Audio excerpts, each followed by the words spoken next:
Good evening, everyone. It is 5 o'clock, so we'll go ahead and begin our February 12th meeting of the Utility Service Board. Just as a reminder, if any board member has any personal or financial conflict with any issues or individuals on the agenda, then please be sure to recuse yourself during those portions of the meeting. First, we'll start with our petitions and communications or public comment. Do we have any public comment this evening? Okay. All right.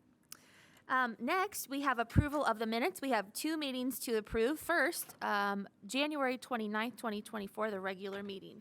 Are there any questions or comments or corrections? Hearing none, do I have a motion to approve? All in favor, please say aye. Aye. Opposed?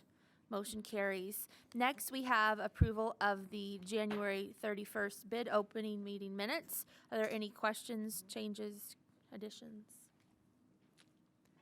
Hearing none, do I have a motion to approve? All in favor, please say aye. Aye. Opposed? Motion carries. Next, we have approval of the claims, starting with our payable invoices in the amount of $330,646.45. Are there any questions? Yes. Questions. It might be on the second. Yeah, it's on the second one. And I have a question about that. Why do we have two claims now? Two sets of claims? It's a relatively new thing. Yeah. No, we do it every year. At the end of the year, we don't have all of the claims for 2023. So as they come in, if they're for last year, we put them on last year's ledger date. But at the same time, we're still getting new ones for this year as well. So we have to keep them separate in different periods.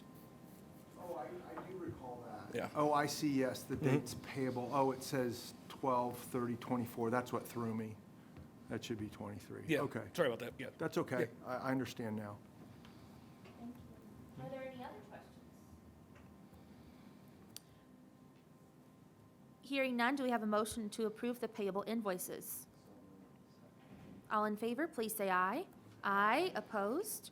Motion carries. Next, we have standard invoices in the amount of $889,003.35. Are there any questions? Yes. I have two questions. The first one is the ONI risk partners. These must all be insurance payments. And our property insurance seemed, I just don't recall having a payment of that magnitude. Is this in line with past years, or has there been an increase? I honestly don't know, but this is based on our increased insurance costs and risk allocation to each of our departments, but I can look into the past years if you'd like. I just didn't remember what the value was. I don't for either, to last be honest year. with you. So. Okay, no problem there. The state of Indiana, 3 charges, and 2 of them are one's public water system fee, the other's public water supply fee, both for the water system. And then there's 2 municipal major and flow fee at Dillman, and then one for Blucher, and they both got applied to water. What? Oh, okay. I saw that as well. Okay. Yeah. Thank you. Yep, no problem. Thank you for your questions. Anyone else have any questions about the standard invoices? Hearing none, do I have a motion to approve? All in favor, please say aye. Aye. Opposed? Motion carries. Next, we have utility bills in the amount of $12,932.38. Are there any questions? Hearing none, do we have a motion to approve? All in favor, please say aye. Aye. Opposed? Motion carries. Next, we have the wire transfers in the amount of $547,993.57. Are there any questions? Hearing none, do we have a motion to approve? All in favor, please say aye. Aye. Opposed? Motion carries. Finally, we have customer refunds in the amount of $9,561.76. Are there any questions? Yes. Thanks, Megan. I had a question. And if this was explained before, I apologize. I missed it, or I know one meeting I came in a little bit late. These are a lot of the people, the names that we're seeing on it are the ones that were on the no response. Those were taken care of, I think, maybe 2 board meetings ago. What we did was we changed the dating of our process. We're starting to look at last year's now, since it's easier to get a hold of people if it hasn't aged out over 7 years. So we're just finding these inactive accounts that have been active over a year, and we're trying to find and refund them their money. So what we were trying to approve the meeting before, did we ever come back and approve? We did, okay. Because like I said, I missed part of a meeting, so I apologize for that, so. We came back the next meeting and it got approved. Okay, all right, thank you. No problem. So to clarify, the folks on this refund list are from the last year, and so we're trying to catch them before they're too gone. Okay, thank you. Are there any other questions? Yes. On page 1, John Edward Huffer, the note says paid wrong company, and I couldn't understand that. What's that? He meant to pay a different utility, the city of Bloomington utilities. Oh, Yeah. thank you. Hearing none, do we have a motion to approve the customer refunds? All in favor, please say aye. Aye. Opposed? Motion carries. That finishes our claims. Next, the approval of the consent agenda. Finance, I'll be presenting tonight's consent agenda totaling $10,475. That's not including the chemical contracts. We have one for $4,100 for Heflin Industries for some pipes. There is an air gas contract to supply aqua ammonia to our Monroe plant. Commercial services for $3,735 for a heater. And then Xylem Water Solutions, the $2,640 for a high service pump. Is there any member who wishes to consider one or more of these items individually? Hearing none, if there is no opposition, these items will be approved as recommended by staff. Hearing no opposition, the consent agenda is approved. Thanks. Thank you. Moving ahead on the agenda, we have a request for approval of Resolution 24-044 to designate surplus property as worthless. Matt Havey. Have 12 first aid kits that are expired that we replaced that we'd like to get rid of, and then there are 2 spotlights that no longer work that we'd like to get rid of.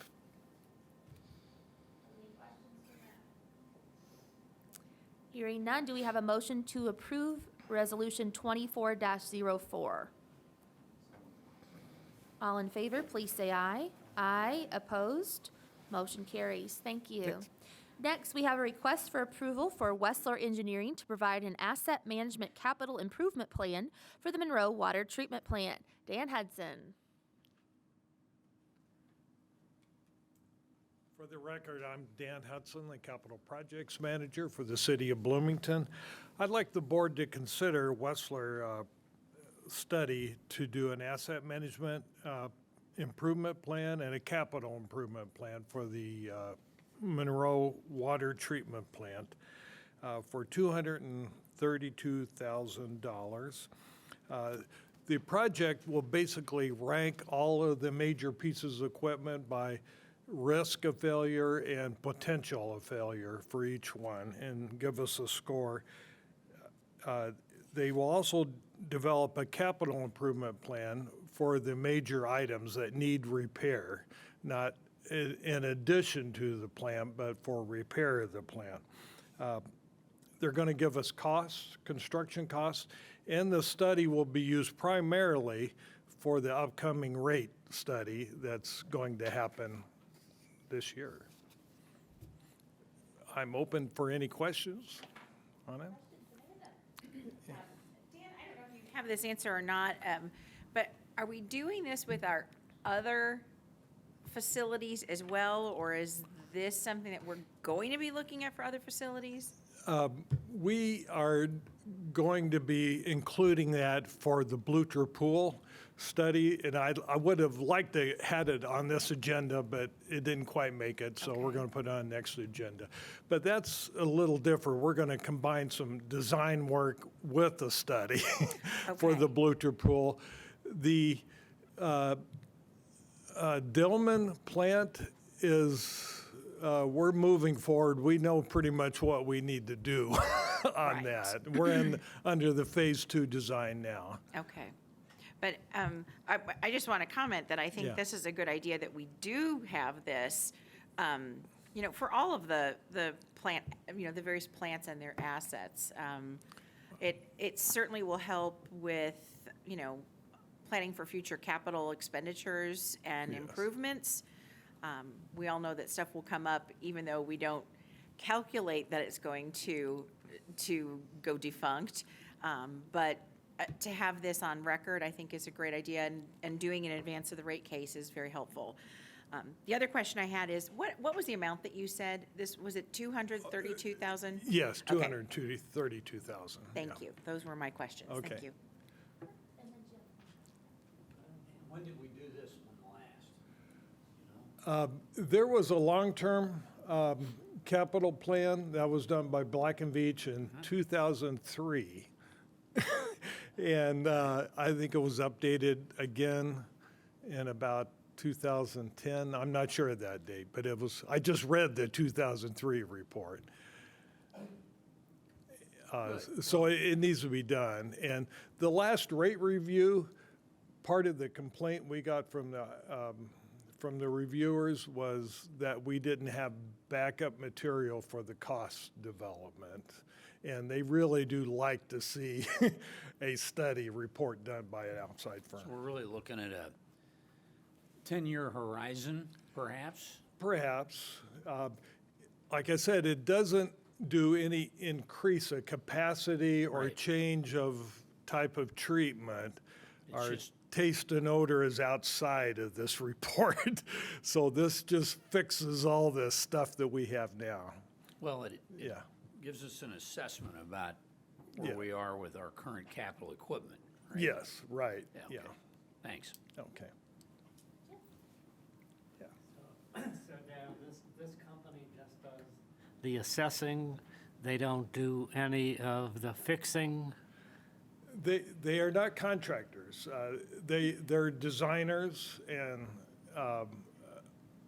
they're engineers, basically. I'm just checking Yeah. to, I mean, you don't want the assessment made by someone that would then do the fixing. Oh, absolutely. So, I'm just- I totally agree with you on I that. couldn't tell yes. from their description Yes, what they did. yeah. Okay. Yeah, Wessler has done a lot of design work for us. They fine. did the belt press design that we're finishing up now. They also did the residual tank design and also the bar screen design. So they're sort of specializing in the water side for Okay. us, yeah. Thanks. Yes? If this is information that's useful to the rate case, and we're on a Absolutely. 4-year schedule for water every other 2 years, right? Yes, Presumably, we'd want to have this type of information again in 4 years. it would be helpful, yes. So there's 2 ways we could go about that. We could pay another 232 plus however much, or maybe they do it again at a lower price. Or somehow there was a model that they deliver to us and we're able to update ourselves.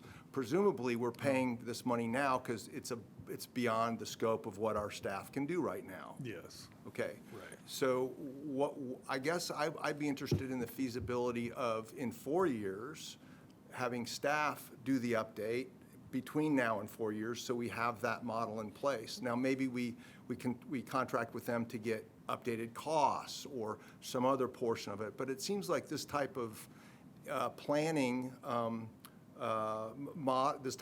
model would be useful for us to keep in-house and maintain over time rather than every 4 years have to make this payment.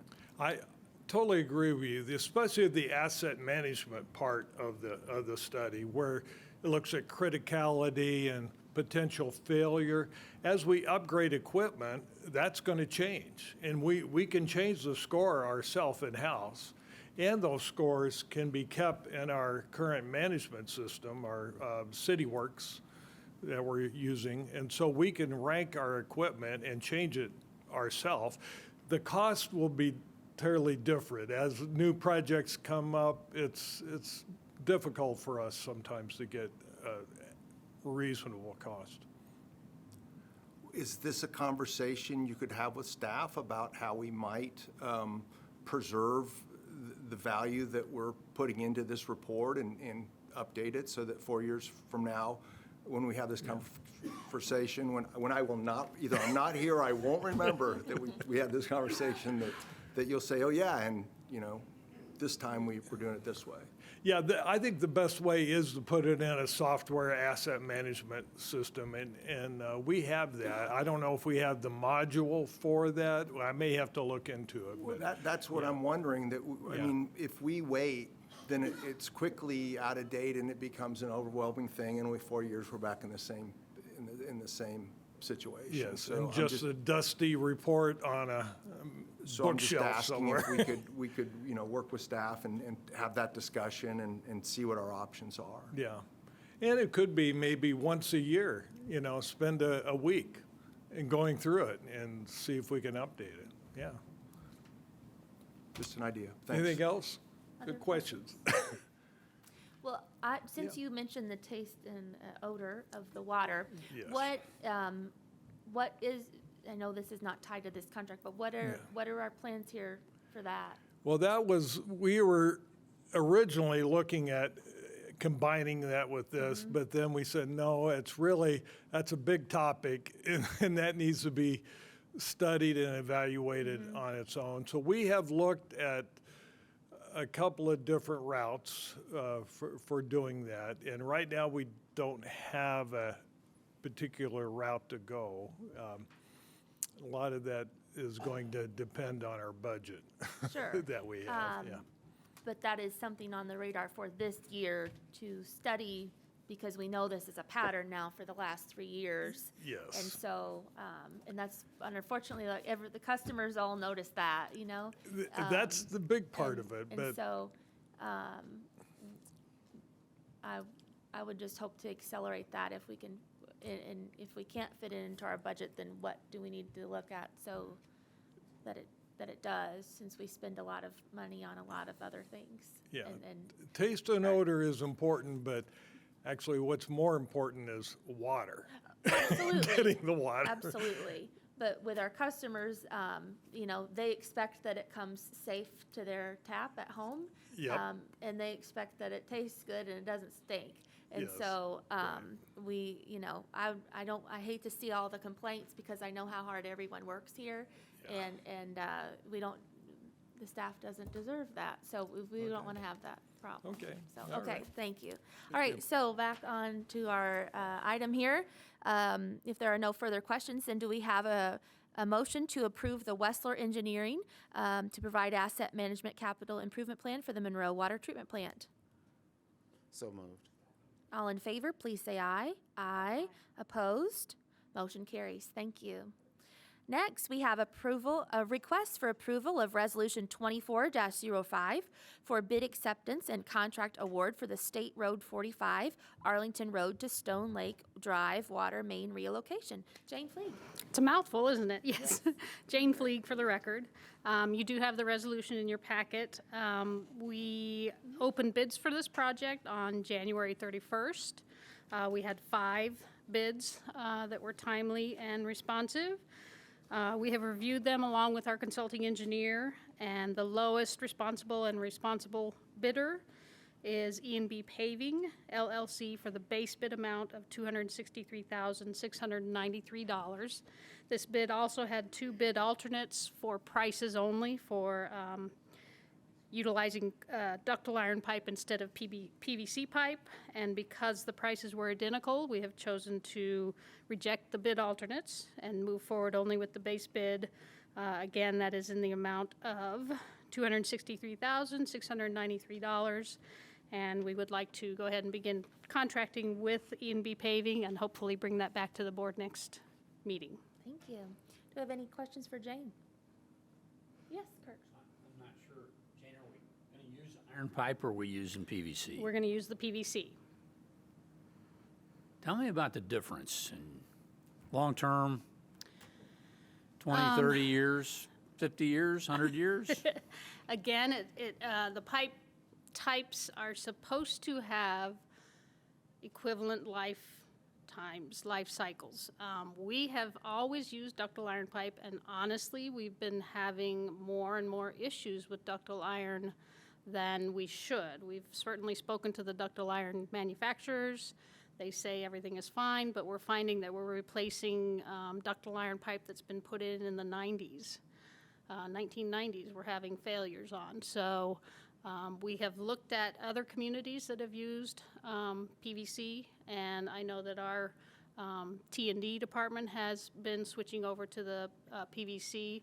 It does have to have a wire run with it so that you can trace it, but the life cycle of it is equivalent or better based on the more recent ductile iron pipe projects that we've had.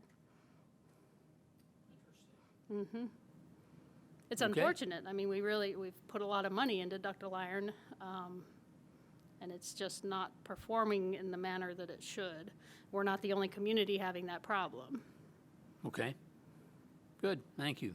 Other questions for Jane? All right, hearing none, do we have a motion to approve Resolution 24-05 to accept the bid and contract award to E&B Paving? All in favor, please say aye. Aye. Opposed? Motion carries. Thank you, Jane. Next, we have a request for approval of contract with Scruggs Construction, Inc. for site restoration at the Showers Building Plaza, James Hall. James Hall, AD of T&D. We had a main break. It was when it was really cold, like single digits, right outside of City Hall at Madison and 8th Street, right where the B line kind of comes in there, and it broke in the Showers Plaza. And so it was a 12-inch main that's fed by an 18, so it was a lot of water. It pushed all the sand and that under material from the pavers up, and about half the block there between 8th and 7th Street. It's about 11,000 square feet of pavers that at some point have some kind of undulation in them when we're disturbed by the water. And so it's a little outside the scope of my team and their construction habits and the timeline that it needs to be repaired. We're trying to get it repaired before Farmers Market opens in April, the first weekend in April. And so we reached out to a construction company. So we have a contract here for $139,472.30 to pick all those pavers up, redo the under the base of it, and then put them back down and replace any that may be missing from the main break. Thank you. Any questions for James? Hearing none, do we have a motion to approve the contract with Scruggs Construction? All in favor, please say aye. Aye. Opposed? Motion carries. Thank you. Thank you. Next, we have requests for approval of professional services agreement with Crow LLP for financial analysis, reports, and presentations to USB, Council, and IURC for non-recurring rates for utilities. Matt Havey. Two processes we're trying to update with this. The first one is we have what we call waste haulers, is the people that go out and empty out septic tanks. They come here and they pay us here for what we call a dump ticket, and then they go down to Dillman and dump. Those rates haven't been updated in over 12 years, so we would like Crow to have a look and see what we should be charging for these dump tickets.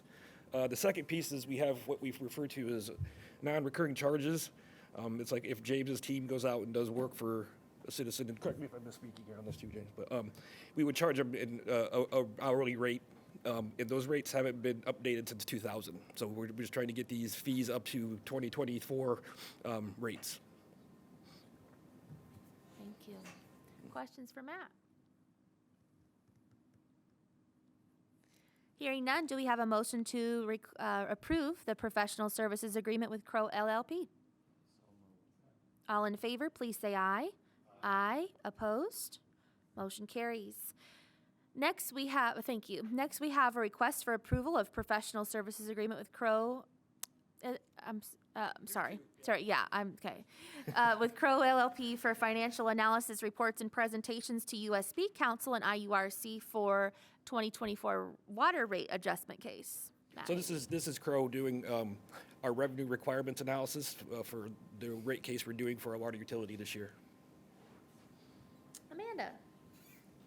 So, are they not doing that as part of the other one that we So I don't understand why water's in there twice then, because the description on the summary of the contracts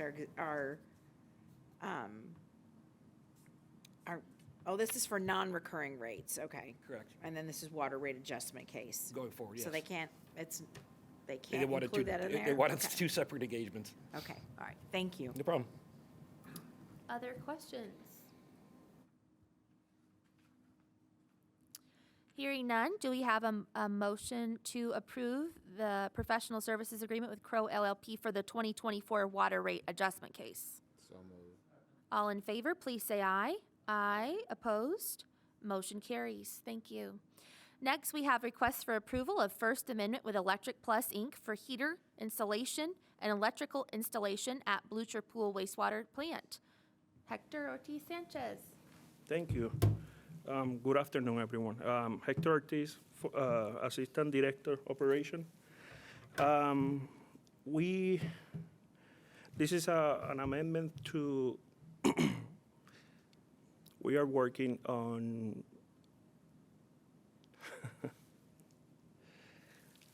we are working on rehab one old building. And this amendment is to install a new transformer that wasn't in the scope. We want to relocate the UV system or the UV lights. And I don't know, here to answer any question. Thank you. Any questions for Hector? All right. Hearing none, do we have a motion to approve the First Amendment with Electric Plus? All in favor, please say aye. Aye. Opposed? Motion carries. Thank you. Moving on, old business. Do we have any old business from the board? Old business from staff? New business from the board? New business from staff? No. There were no subcommittees this week, so we have no subcommittee reports. Staff reports. Got some today. So, first off, we'd like to congratulate Tony Eads for his promotion to maintenance superintendent. This is a new role with CBU. We're consolidating all of the maintenance people from all the plants into one group. And so he's going to lead our maintenance team. And I apologize if I messed this up, but welcome Renata Wiltfong. She's our new lab tech. Another thing is this upcoming Thursday, we look forward to hearing our water quality coordinator, Justin Meschker, speak to the Indiana chapter of the American Water Works Association. His talk is about CBU's innovative service line inventory related to the EPA's lead and copper rule. So if you're interested in that. Then I believe Jason Wenning has something to talk about. Yeah. Thank you.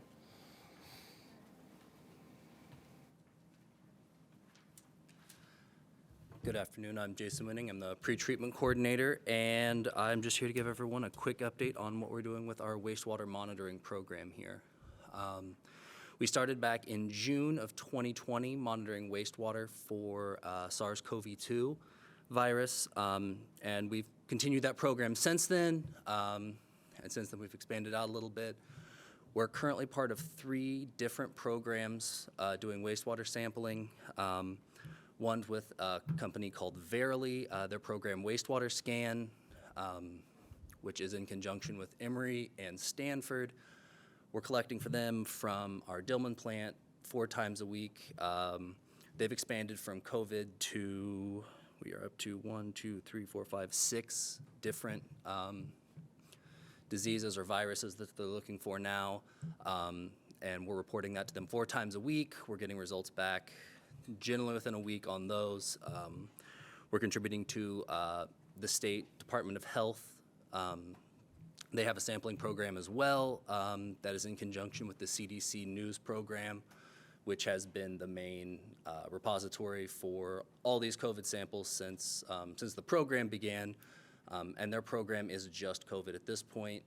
We're submitting there twice a week. From both the Dillman and Blucher plants. And then we're also continuing our partnership with Dr. Greaves' lab at IU. We're collecting samples for him twice a week from 4 different sites around the city. And we're getting those analyzed for SARS-CoV-2, influenza, and RSV at this point. And I'd be happy to answer any questions anybody has about the program. Kirk? Thank you. Yeah. Thanks for the update. Yeah. Where are we posting all these on the city sites? Which websites do we put these on so the public can keep an eye on them as well? So the samples from Dr. Greaves' lab, those are posted on Socrata through the city's Be Clear portal. Right now, I will say the Dr. Greaves' lab results are a couple weeks behind. They had some lab shortages as far as staffing goes, so they're a little behind on turning those around. However, the results from IDOH, those are all put into, again, the CDC news program. You can Google it. They actually have a data report page. You can go in. You can go ahead and you can drill down to county level and actually plant level and see what our most recent results are for Blucher Pool or Dillman Road. Similarly, with wastewater scan, you can go to Verily.com. They also have a data reporting site there where you can drill down to plant level data for both of our wastewater plants, and that will give you up-to-date information. I just checked it this morning, and they have everything as of last Thursday's reporting. So nothing yet for this week, obviously, but yeah, those do stay up to date. How do we spell that last one? Verily, Verily. Yeah, and is there a way we can link those on to Be Clear so that it's in one place for everybody to, because that's kind of the city public information portal. Right. I mean, it's nice that they're on the other sites, but it just make it easier for people to find. Understandable. Yeah. If it's, it's easy to do. Yeah, we could absolutely look at posting links to those as well. Because if one lab is behind or whatever, you could look at another one and that sort of thing. And you know, I think it wouldn't be a bad idea just to revisit if we could send your report, basically what you just told us, out to our health practitioner community, you know, County Board of Health and, you know, IU Health and the Medical Association and things like that, just to remind them that we're still doing this, and it's a great resource for them to track the community's health. It seems to me like that'd be a good thing for us. It wouldn't take a whole lot of effort, but. Yeah, absolutely. And these results are available immediately to our county health department. I know that they receive updates as well on all these results as they come out, so. Yeah, as people change and that sort of thing, I know it's not on everybody's radar screen these days, but it's still helpful when you can figure out, you know, if flu is up or COVID's down or whatever, it's a good thing. Yep, absolutely. Thanks. Other questions, Jim? What do the data look like? Yeah. So right now, and again with the giant caveat that I'm not a public health professional, the numbers are, at least for COVID, they've been a little elevated ever since about October. We saw a bit of a peak, and that's kind of plateaued since then. And we see that across all three reporting programs. The flu A, flu B, those have been up and down. Same for RSV, but right now the COVID numbers are a little elevated. Is there any discrepancy between what gets reported to professionals in terms of people testing or going into their provider and the data from the wastewater? On that, I have not compared any clinical data to our wastewater data recently, but I've seen multiple studies showing that those are pretty concurrent, you know, just on the national level. That, you know, when you see an elevation in cases and hospitalizations, you also see the elevation in the wastewater as well. All right, thanks. Could you please remind me of our cost for this program? I know we paid and we pay for this, correct? Yes. Yeah. So for the three programs, the wastewater scan program with Verily, that is no cost to us. Okay. The IDOH program is also no cost to us. The partnership with Dr. Greaves' lab, we are in the second year of our contract with them, and that is running us around $4,500 a month for sampling. So Thank you. And can you remind me how long the contract with that lab is for? it is a 2-year contract that will run through October of this year. Okay, thank you. thank Thank you you. so much for coming to give us that report. We appreciate Thank you. it. Oh, sorry, another question. I just didn't see. Yeah, well, so at no cost, so are we providing the sampling time and containers and whatnot to Department of Health and the Verily, or? I mean, It there is- is some cost, It- right? it- But it's just staff. It's staff time. It's staff time. They provide all materials and equipment. Okay. Thank you. Yes, thank you. All right, thank you. Thank you. All right, anything else?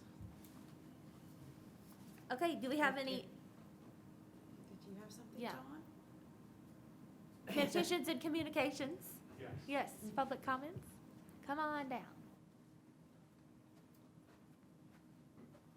My name is John Langley. I'm your interim director, and enjoying the second tour at Utilities, and wanted to welcome some new employees. First of all, Renate Wilfong is a new employee, and she's a lab tech. And Jose Fuentes is the the purchasing manager. And we had some internal transfers.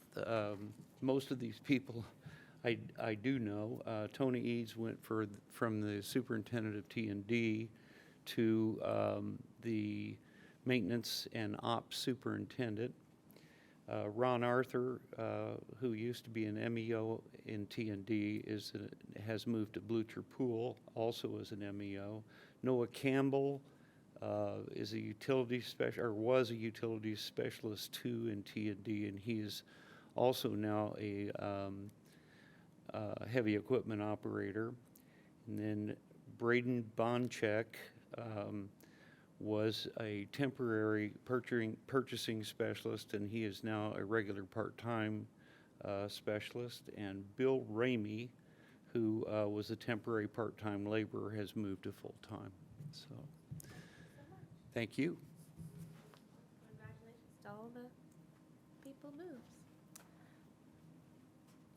Any other communications? All right, hearing none, do we have a motion to adjourn? So moved. Thank you.